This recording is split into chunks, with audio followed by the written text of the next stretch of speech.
குறள் 190.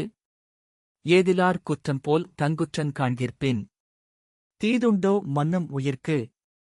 பொருள்: பிறருடைய குற்றத்தை எப்படி கூர்மையாக பார்க்கிறோமோ அதேபோல் நம்முடைய குற்றத்தையும் பார்த்தால் இந்த உலகில் நமக்கு தீங்கு தரக்கூடிய எந்த தீமையும் இருக்காது. இந்த குறள் சொல்லும் இறுதி வாழ்க்கை உண்மை. பிறர் குற்றம் பார்க்கும் கண் தன் குற்றத்தையும் பார்க்க வேண்டும். சுய விமர்சனமே உயர்ந்த ஆன்மீகம். உலகை திருத்த முயலாதே, உன்னைச் சீர்படுத்து. உள்ளம் சுத்தமானால் வாழ்க்கை தானாக சுத்தமாகும். இன்றைய உலகில் மற்றவர்களை சரி செய்ய எல்லோருக்கும் நேரம் இருக்கிறது.